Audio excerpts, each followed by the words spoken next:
I think music is important because it connects us, on so many levels. It heals, it uplifts, it, moves us to our very core. It reminds us of who we are.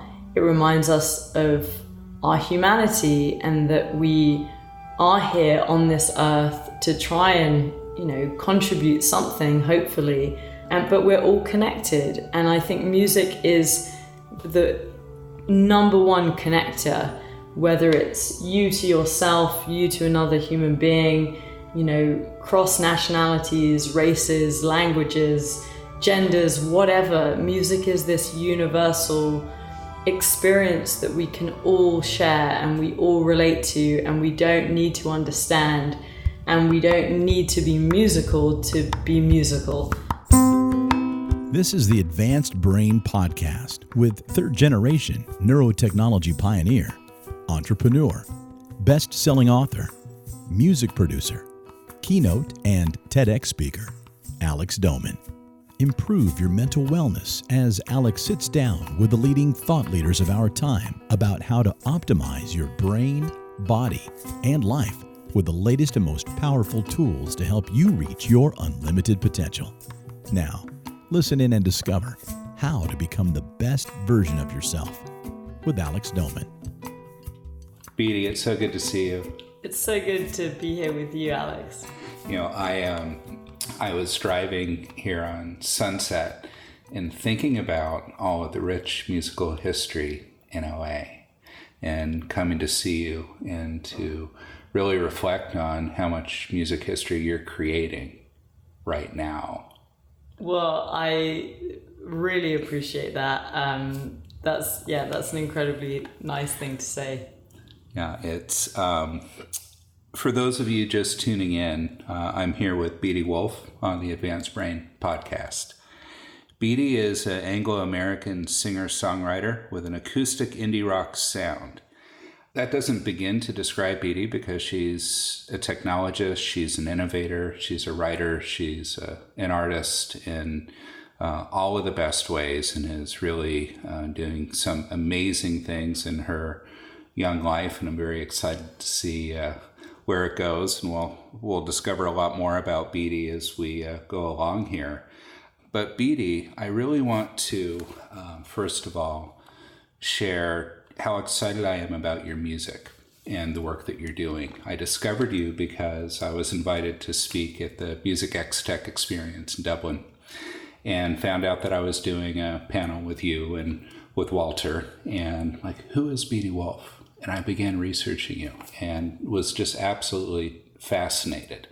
And I'm, curious in all of your experience with music and all of the different ways that you're expressing yourself. Where does that come from? And, the specific question is, what's your first music memory? Well, I think that I was, as a kid, just as far back as I can remember, I was obsessed with storytelling. So, growing up, even as young as 3 and 4, I would be getting my dad to write out these stories that I had in my head, which I'd then do the drawings for. And, I found those actually the other day, and it just sort of took me back to, in some ways, remember that it was that love of storytelling, and whether it was books, putting on plays, doing radio shows, drawing, art was a big part of my childhood. And then, there was this sort of magic moment when I discovered that you could put your stories to music. And, I was meant to be having these keyboard lessons. I had no interest in learning, music, scales, other people's songs. But I sort of discovered that actually what I wanted to do was write my own songs. And I would go to these lessons and get the teacher to transcribe a composition I had in my head, because I was 6 and I didn't know what chords, I was hearing. And I'd go home with a cassette tape of these compositions. And so, yeah, that for me was, that was kind of that sense of discovering what it is that you're here to do. And then around, 7 or 8, I discovered my parents' record collection, and seeing these albums as musical books, that you could open up and read like a story with the lyrics, the artwork, the liner notes, and you could enter into the world of the album in your imagination through this physical art form. And there was a ceremony to that. And I just spent all my time with albums from that point on, and imagining, what worlds I could create for my records, what they would look like, what they would feel like, what stories I could tell. And so that was really what informed everything that I went on to do. So is there a specific album that comes to mind that really got you into that form, that visual expression of the music? Yeah, I think it would have to be Abbey Road, just because I will always remember where I was in the room, what I was wearing, that sense of my imagination running wild, and what that album cover meant, and but also this feeling of the importance of listening to a record from start to finish, because there would be those certain segues that you couldn't just skip to track 3 or whatever. So that was the record. And I think going back to a question before, the first song I really remember imprinting was Elvis, Love Me Tender, because that was the one song of someone else's that I wanted to play on the keyboard when I was sort of entirely uninterested in everything else. And I just remember sort of falling in love with that song and really realizing what it meant, to be an artist, and all the things that Elvis embodied as an artist. So what does it mean to be an artist? It means, making the best art possible in every capacity, with an intention of communicating love, uplifting people, connecting people, inspiring people. I think it's about really almost being a vehicle to transmit something much bigger than you, and in that process having very little ego, allowing something to come through that very much feels like it's from another dimension, and being able to communicate that with people in a way that really touches them. So where does your music originate? I have no idea. It's the closest feeling I have to magic, and it was something that just, for whatever reason, it wasn't like I was in a musical family, particularly. No one else played an instrument, no one else was really musical in that sense. But music was definitely a big part of my mum and dad's life in their own different ways. But it just clicked, it's just something that I guess I got to a certain age where I could just hear these songs in my head, and originally I couldn't figure them out for myself and had to get this poor teacher to do so. But then, as I got older and I picked up the guitar, I sort of gravitated way more towards the guitar than the piano, and just started making up these songs, which really were a vehicle at the time for what I was going through, and it was pretty dark teenage years, and I just didn't have to think about it. I didn't have to analyze it. I didn't have to worry. It was the opposite of trying. It was just the easiest thing for me to do, and it was, I don't know, it just felt like it felt effortless. So in that way, I've never really questioned how it happens, and still today when I write songs, I hate the idea of sort of someone saying, let's sit down and write a song, because I think that's so artificial. And, you know, I will wake up in the middle of the night, like with the song Little Moth, and I just have it, you know, in my head. And I know I have to get to the guitar and I have to press record because there's this song, words, melody, you know, arrangement, it's already there, and I just have to capture it. So it begs the question, I love Little Moth. Who's Little Moth? Little Moth is a homage to my favorite artist, Elliott Smith, and it's an anagram of his name, nearly perfect anagram of his name.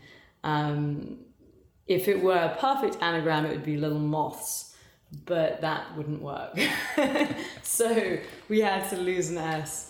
But, you know, Elliott for me just embodies everything that I think, you know, an artist should be.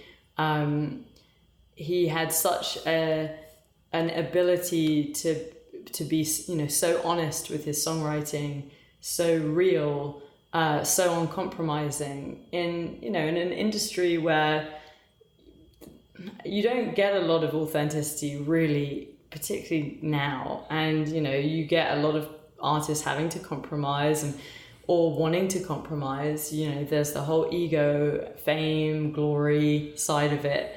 And I think Elliott was just like a complete, you know, different sort of being in that sense, and was so uncorruptible, and so pure. And, you know, I just have so much love for him. How did you discover Elliott? I discovered him originally when I was 14 or 15, and at that time, you know, I was deep into album, like all different sort of, you know, kinds of music. I'd kind of, by that point, you know, gone into the, I don't know, hard rock, grunge, roots, blues. You know, I was sort of just eating everything. That's a terrible analogy. You know, I was just consuming so many records, and I'd spend all my money on albums.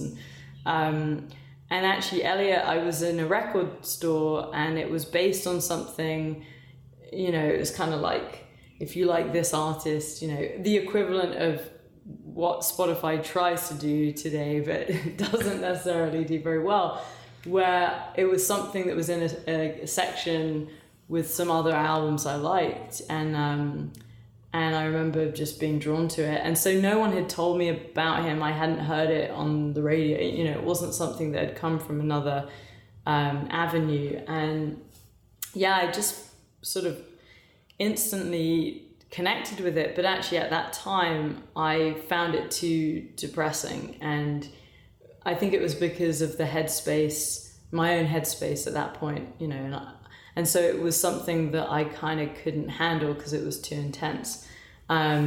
So I left it, and, you know, I think it was Either Or predominantly, and you know, the self-titled, just Elliott Smith, the first record. And then it wasn't until I was early 20s, like, you know, 8 years ago or something, and my first album had just come out, and it was this 3D interactive theatre for the palm of your hand, and I was doing a sort of tour with Apple and needed a moderator in New York that ended up being this guy, Craig Marks, who was the editor of Spin and Billboard, and then I think Spin again. He's like one of the most legendary journalists, and he ended up interviewing me for this New York show. And after that, I don't know why you know, we talked about everything. He'd been on the road with Nirvana and, you know, Courtney Love, all these people, and sort of gone deep into these music stories. And he was also the person who went and bought my mum's punk rock book, and actually made me realize that my mum had written this book that I had no idea about, because Craig Marks had found a copy, and we were having coffee and he was telling me about it. So in that sense, you know, he really made this huge impression on me. And we talked about all these different, you know, from punk to grunge. And I was flying, you know, back to London and suddenly thought about Elliott and sent him an email saying, you know, what about Elliott? You know, what did you think? And he replied with his performance at the Oscars, where he played Miss Misery, and was up for an Oscar for Miss Misery alongside Celine Dion for My Heart Will Go On. And, you know, his note just said this was one of the most surreal moments in, you know, music history. And I watched it, and, you know, he's there in this white suit in tribute to Lennon, sort of greasy hair, playing this song, just guitar and voice, in this environment that is completely, you know, glossy, superficial, kind of glamour or whatever. And he's just playing this incredibly personal, raw, honest song. And I just think, wow, this is not depressing. This is so beautiful, and this is so powerful, and this is everything that I believe. So from that point, I went back to the albums and I re-listened to them, and I realized that there was so much beauty, and they were as uplifting as they were melancholic. And I think my favorite artists ultimately, you know, make me want to cry and laugh at the same time, and Elliott is one of those. Your mom wrote a book about punk rock. Yeah. So was there punk in the home when you were growing up? There was punk in the home. You know, this is why when the symbol of my parents' record collection and what that did for me, but also the two stories that told, you know, my mom's being that she did this incredible book documenting punk rock as it was happening in London in 1977 with, you know, the Slits, Generation X, the Jam, the Damned, the Pistols, Susie Sue, X-Ray Specs, and my dad's being that, you know, I grew up with him as this rare bookseller dealing in science and natural history who never spoke to you as a kid and was only interested in classical music. And actually his whole backstory was that he'd originally come to London from the States on tour with the Stones because he was a troubadour and a lyricist, and he'd ended up moving to the UK to live at the Stargroves estate, which was where the Stones recorded with The Who and Led Zeppelin, and you know, and he just never went back to the States. So it's fascinating because, you know, my parents, both in their own way, have led these sort of double lives, you know, where I had no idea about my mum's real connection to punk, even if there was, you know, the Sex Pistols doing My Way as one of these records. And I had no idea that my dad wasn't just a bookseller that, you know, cared about, you know, Ptolemy and Copernicus and all this stuff. And he'd actually had this whole life, you know, as part of the sort of Cassidy, Kerouac crew. And, you know, my godfather was this guy, Terence McKenna, that's this big shamanic figure and, you know, all this weird stuff. So, yeah. So we need a book about your family. So, you know, music seems to course through your veins. I mean, it came from your parents and you didn't know it was there. Yeah, and I think that's a really interesting thing because, you know, my mom, my older brother and I were raised really by my mom, and she was a therapist at the time, still writing, not doing the punk stuff, you know, interviewing artists, traditional artists. She was doing multiple jobs, you know, just to pay the bills. And you know, she'd been raised by nuns in a convent and told she was going to hell every day. So her childhood had been really, deeply unhappy, and she sort of created a childhood for us that was actually very stable, and I have so much respect for her. It's, just kind of unbelievable. And my dad was this sort of passive figure in the background, who I feel like I've never really fully, got to know. But they're both writers in their own way. They're both very creative. They always did their own thing. They never really worked for even if they did work for other people, they ultimately were the creators of their own destiny. And integrity, intention, those were things that were important to both of them, even if they weren't together. It was why you're doing something and how you do it, and doing it in the best possible way, to the point where they're both highly perfectionistic, and I would have to stop asking my mom's opinion on something, because she was so critical, but with good intentions, as is my father. So I think they instilled in me a sort of sense of just, I don't know, doing things in the right way, and believing in what it is that you think is valuable, and also an innate curiosity. They're both incredibly curious people, curious in both senses of the word, and I think that has definitely been part of my desire to go and explore.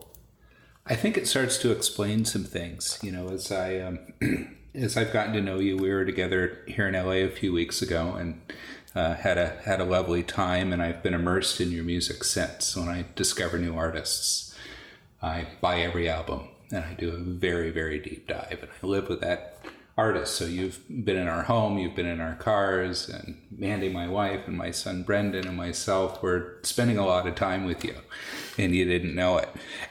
And what I'm taking away from my listening is that your music has a very timeless, soulful quality to it. And it's kind of like being with an old friend. It's very familiar, but there's new things happening within. And I'm interested because in many ways, speaking with you, you're very much an old soul. And I wondered how you really, through this creative force that you have and leveraging technology to express your art and to innovate the experience of music, how do you bridge that juxtaposition of that old and familiar and the new innovation that seem to both be such a strong part of you?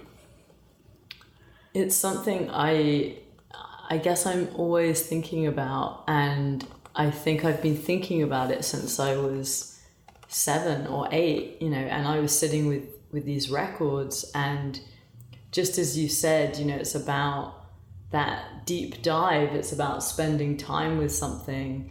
It's about allowing that sort of experience to be something that stays with you, because you have headspace, you have ceremony, you have something physically grounding it, like this art form.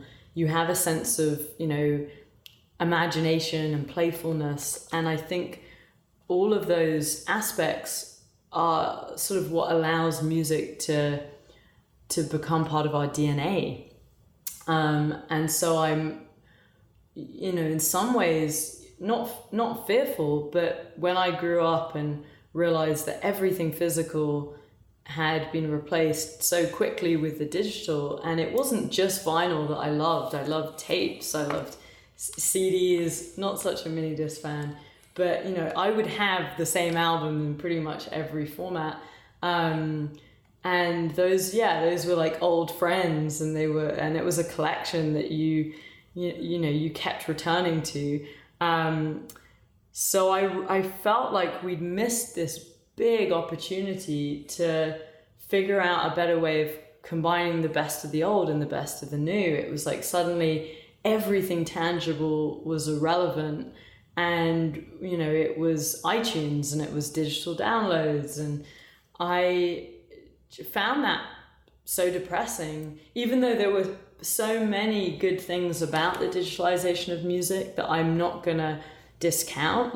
Access, being able to track micropayments, artists being able to do things more independently, a lot of good stuff. But then it was, looking at the spectrum and looking at what wasn't being represented anymore. And so I felt like, well, what if you use technology, ironically, as a way of reintroducing something more traditional, so actually something nostalgic, something that feels familiar, even though it's new. And that was kind of the way I approached it. And because at the prospect of having it just be this digital download for the first record exist only in that way, it just wasn't an option for me. It was like, no, there has to be, in addition to it being a vinyl and a lyric book and available on iTunes, sure, but what is something that will make people stop and want to sit down with the record again that they haven't seen? And the first iteration of that was this 3D vinyl for the palm of your hand, which essentially looked like, the old 80s Viewmaster, that you could sort of watch the record in this fashion that, it felt super nostalgic, which you see up there. Yeah, it's on the fireplace mantle. We're in Beatie's home in LA, and I'm looking at it right now, and it's just fascinating to see that. And part of what I'm loving and what I'm hearing is it does feel very flat just to have a stream of music or a download and not have the experience of the art expanded, right, in a physical form. Well, and the thing about it is I feel like music can exist solely as an audio.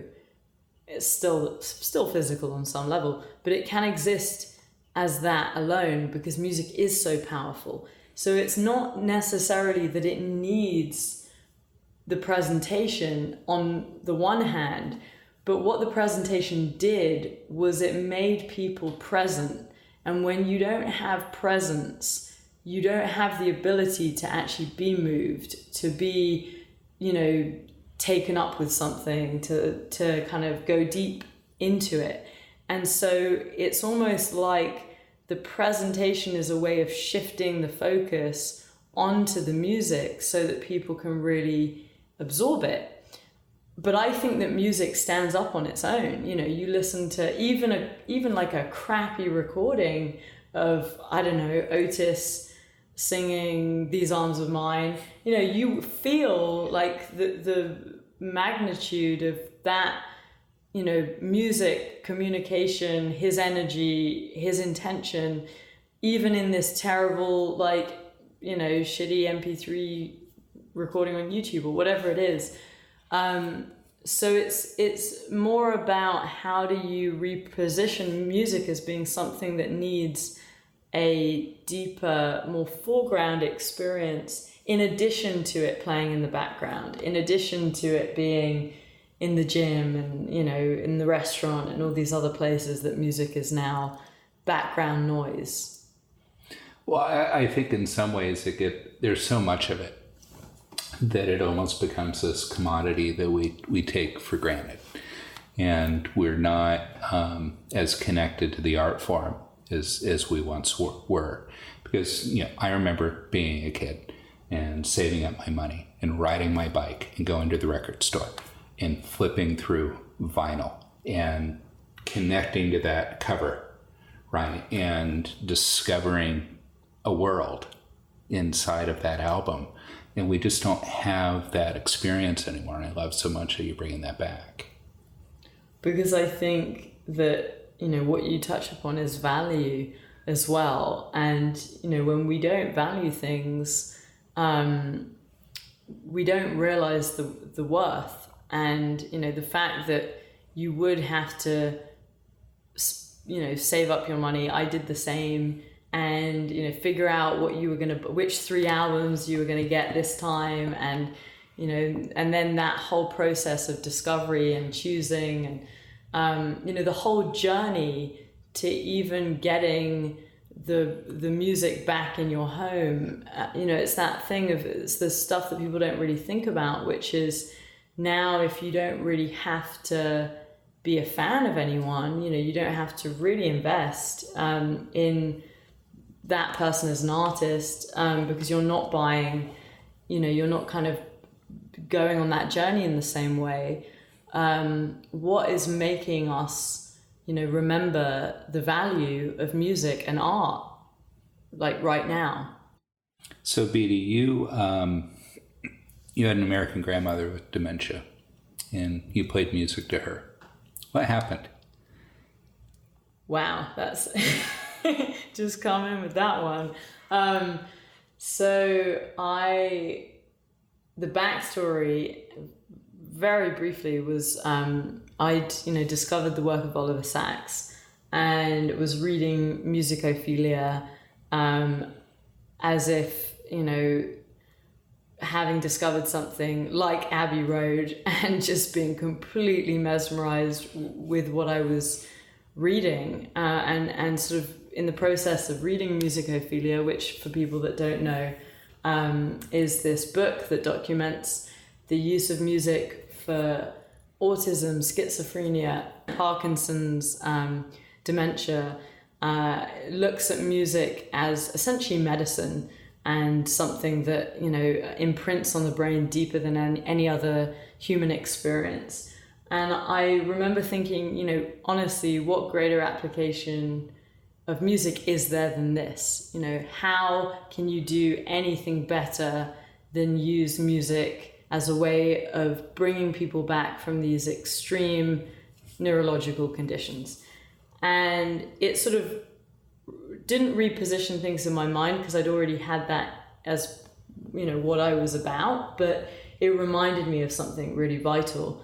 And around that time I discovered, my grandmother, but also, my partner's father had dementia, and taking Oliver Sacks and what he was illustrating as an example, I felt like the next time I'm over in San Diego visiting my grandma, I'll take the guitar and I'll play to her, or the next time I'm seeing this relative in Portugal, I'll take the guitar and play to him. And in both those cases, the reaction was incredible. And what to me was particularly interesting was that with my grandma, I arrived and didn't know who I was, and she was very confused. And after one or two songs, back in the room and, worrying that this one song where I swear was because she'd sworn around me as a kid and all this stuff. And but what I found so interesting was I was playing her songs that I'd written in the last year, which she hadn't heard before, which didn't predate her illness. When I was in Portugal, and I wanted to play to my father-in-law, I originally was just thinking, I'll go to this home in Porto and play to him. And the director of the home heard about this and asked if I would play to everyone in the ward with dementia.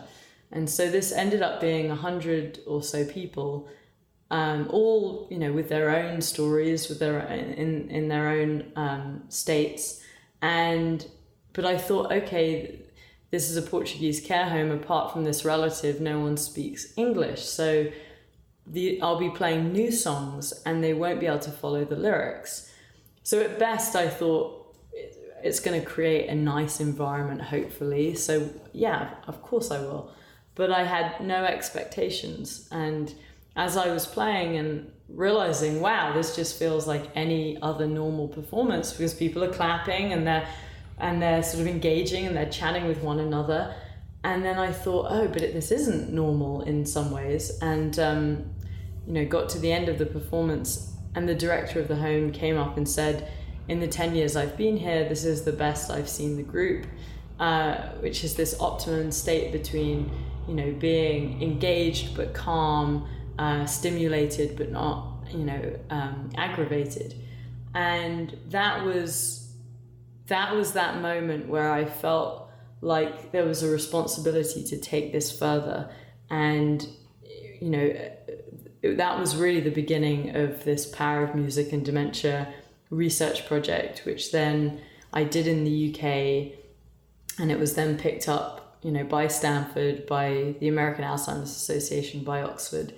And it was the first study to look at music that wasn't familiar for people living with dementia, and showed that actually we were getting very positive results. So where is that project today? What's happening with it?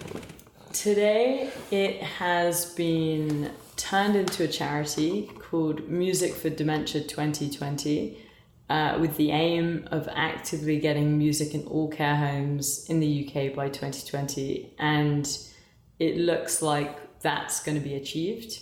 So I am very happy to have contributed something in that landscape. And then also it's been incorporated into the work that Stanford are continuing to do, looking at music and the brain, as a sort of way of thinking about it slightly differently. Because, essentially if you can open up the field and say, of course, music and memory works, we know that. But if music and what's the opposite of memory? music unconnected to memory, if that is also working, it actually makes it even more exciting, both, to sort of show how powerful music really is, but also to allow people to not necessarily be confined, to figuring out what their father's favorite songs are. Well, we've done some work with that at Advanced Brain Technologies too, and in small pilots observed that unfamiliar music that had never been presented before evokes a response, and a positive response. So I think the future for music and dementia is wide open, right? And I think starting an individual with music that's familiar, that's safe, that's comfortable, that triggers memory, helps them to be more receptive, and then to go to things that are new, that challenge them and engage them is really, really critical. So I love that you're doing that. Well, if you take the music and dementia study as, if it's a disco ball and it's just one piece of glass, that was a focus because I had family members living with dementia. But I think it was about that whole disco ball and just realizing, music goes way beyond entertainment. This is something, core to our humanity, core to our well-being, our ability to connect with one another. And so it actually just reminded me also, on the other stuff, on the innovations and creating these formats, it reminded me of the importance of ceremony in all of that, and just how we can't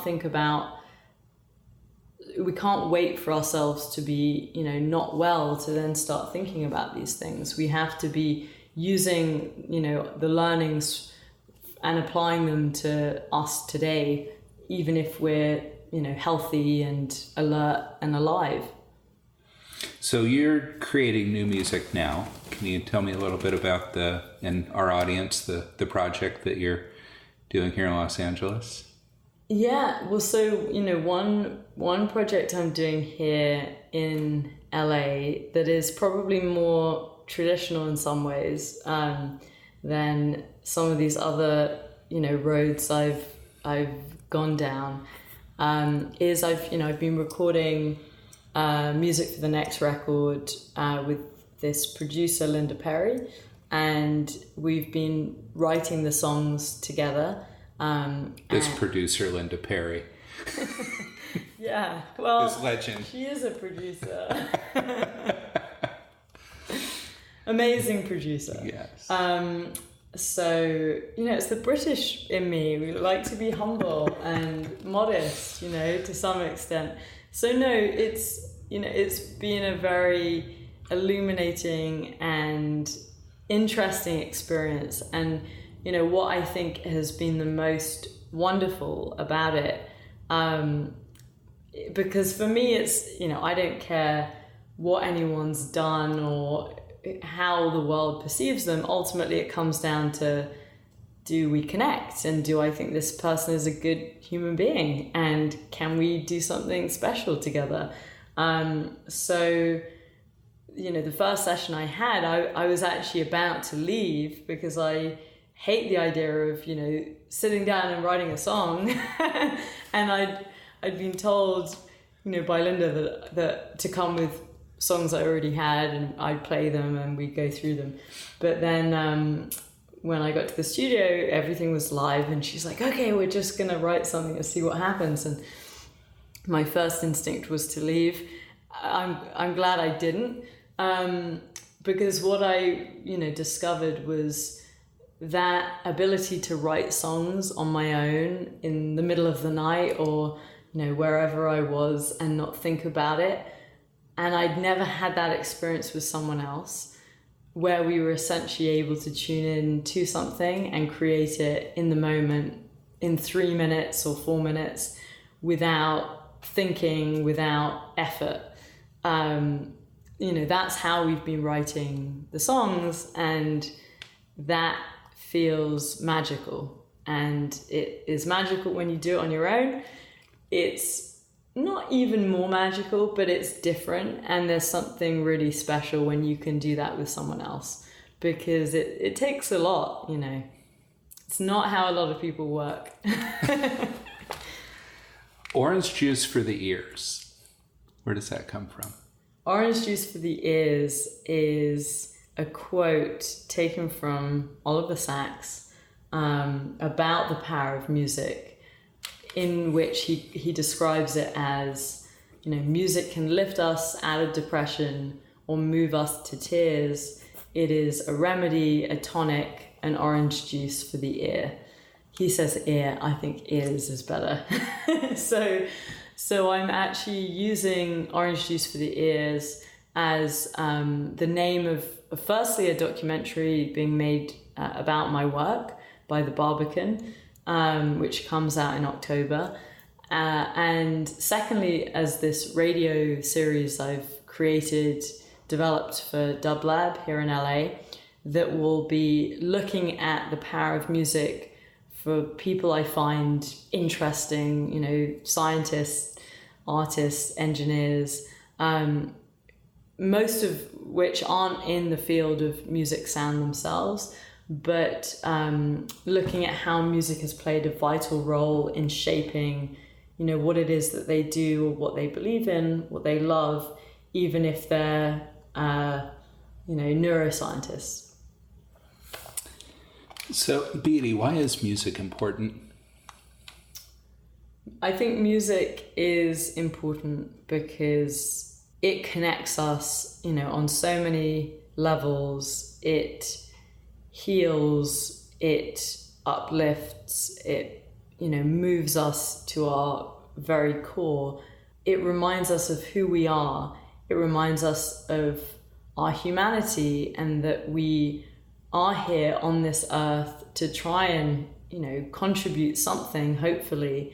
But we're all connected. And I think music is the number one connector, whether it's you to yourself, you to another human being, you know, cross nationalities, races, languages, genders, whatever. Music is this universal experience that we can all share and we all relate to, and we don't need to understand, and we don't need to be musical to be musical. So for me, you know, music is sort of the lifeblood of the world, and something that is so vital. And I think that, you know, I don't know, I just think that I think we don't even know how deep music goes, and I think that's also part of it. So music, you know, for me is everything. I agree. And I think that's a beautiful end note. So Beatie, the UN chose you as one of the 9 women that are impossible to ignore to represent International Women's Day. And I entirely agree. And I know that our listeners want to learn more about you. What's the best way for them to find what you're up to?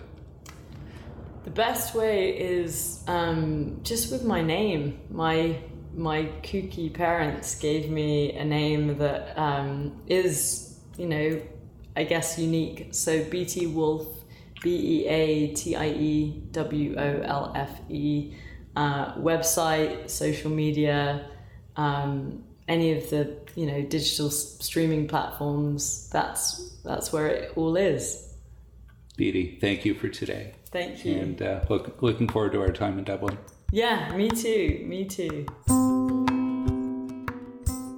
Thank you for listening to the Advanced Brain Podcast with best-selling author, keynote speaker, and founder of Advanced Brain Technologies, Alex Doman. In the show notes, you can find links to all the resources mentioned in this episode. Please subscribe to the podcast from whichever platform you might be listening in. Of course, it's free to subscribe, and it ensures that every time we post a new episode, you'll find it right there waiting for you to listen to in your podcast app of choice. And for more information regarding the world's most innovative neuroscience-based music programs for optimal human performance, please visit advancedbrain.com.